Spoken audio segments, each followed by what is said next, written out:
Assalamualaikum warahmatullahi wabarakatuh. Perkenalkan, nama saya Nisa Arohmah dari kelas PGMIF. Di sini saya akan menjelaskan mengenai motivasi dan pendidikan. Di sini yang pertama saya akan menjelaskan mengenai pengertian motivasi dan pendidikan. Motivasi merupakan suatu dorongan yang dapat menimbulkan perilaku yang terarah kepada pencapaian suatu tujuan tertentu, atau merupakan tindakan yang ditunjukkan seseorang. Itu sangat tergantung dari motivasi yang dimilikinya. Kemudian pengertian dari pendidikan sendiri adalah upaya untuk menuntun anak sejak lahir untuk mencapai kedewasaan jasmani, rohani dalam interaksi alam beserta lingkungannya. Yang selanjutnya adalah motivasi menurut berbagai teori. Ada beberapa teori yang menjelaskan mengenai motivasi, yaitu yang pertama mengenai teori hierarki kebutuhan Abraham Maslow, yang kedua teori IRG, yang ketiga teori kebutuhan MC Sellen, yang keempat teori harapan, dan yang kelima adalah teori penentuan.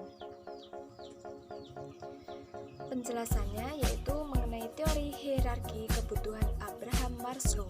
Nah, teori kebutuhan Abraham Maslow ini terdiri dari 5 jenjang kebutuhan dasar, yaitu yang pertama kebutuhan fisiologis, antara lain meliputi rasa lapar, haus, dan kebutuhan fisik lainnya.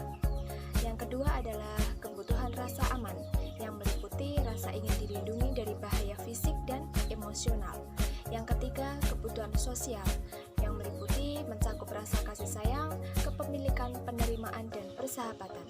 Yang keempat adalah kebutuhan penghargaan, yang meliputi mencakup faktor penghargaan internal seperti rasa hormat diri, otonomi, dan pencapaian. Sedangkan yang kelima adalah kebutuhan aktualisasi diri, yaitu dorongan untuk menjadi seorang sesuai kecakapannya, meliputi pertumbuhan, pencapaian potensi, dan pemenuhan diri sendiri. Yang kedua adalah teori IRG, Existence, Relatedness, and Growth. Menurut teori ini menjelaskan bahwa tidak terpenuhinya suatu kebutuhan tertentu makin besar pula keinginan untuk memuaskannya. Kekuatan keinginan memuaskan kebutuhannya lebih tinggi semakin besar apabila kebutuhannya lebih rendah telah terpuaskan. Sebaliknya, makin sulit memuaskan kebutuhan yang tingkatannya lebih tinggi, semakin besar keinginan untuk memuaskan kebutuhan yang lebih mendasar. Yang ketiga adalah kebutuhan MC Sellen. Nah, teori ini menyatakan bahwa ada 3 kebutuhan yang dapat digunakan untuk menjelaskan motivasi individu, antara lain yang pertama kebutuhan pencapaian, yang kedua kebutuhan akan kekuasaan, dan yang ketiga adalah kebutuhan afiliasi.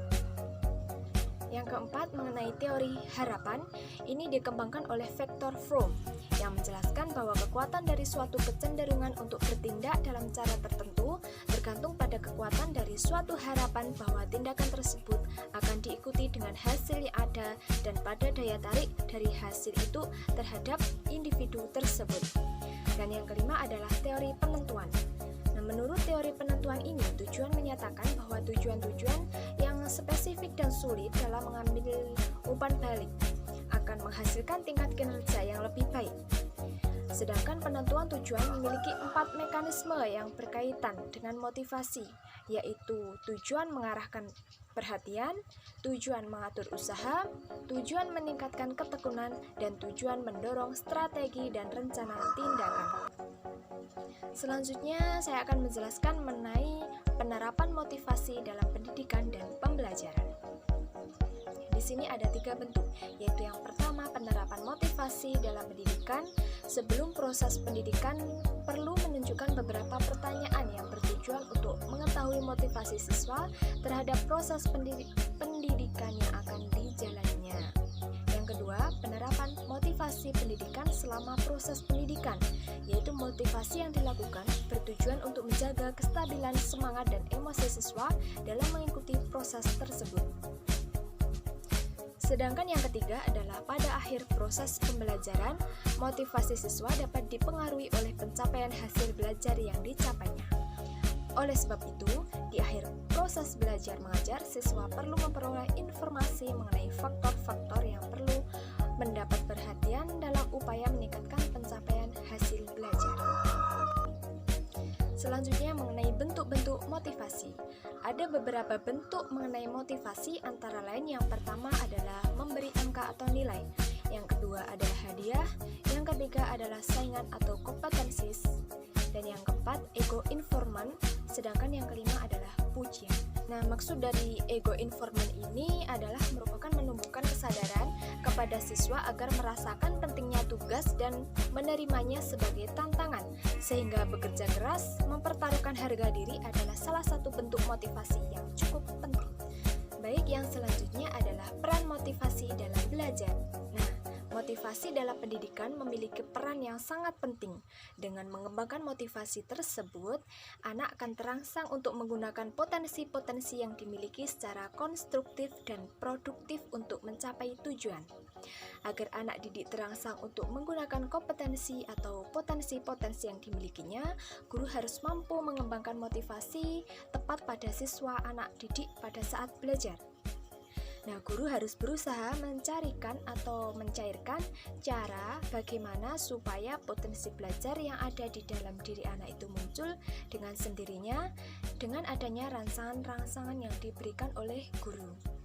Selanjutnya mengenai sumber-sumber motivasi dalam pembelajaran. Di sini ada beberapa sumber-sumber mengenai motivasi dalam pembelajaran, yaitu yang pertama adalah adanya sifat ingin tahu dan ingin menyelidiki dunia yang lebih luas. Yang kedua adalah adanya sifat kreatif yang pada manusia dan keinginan untuk maju. Yang ketiga adanya keinginan untuk mendapatkan simpati dari orang tua, guru, dan teman-temannya. Yang keempat adanya keinginan untuk memperbaiki kegagalan yang lalu dengan usaha yang baru. Yang kelima adanya keinginan untuk mendapat rasa aman. Dan yang terakhir adalah adanya ganjaran atau hukuman sebagai akhir dari pada proses pembelajaran. Baik, demikianlah mengenai motivasi dan pendidikan. Sekian dari saya, ada kurang lebihnya saya mohon maaf. Akhirnya, billahi taufiq wal hidayah, waridho wal inayah. Wassalamualaikum warahmatullahi wabarakatuh.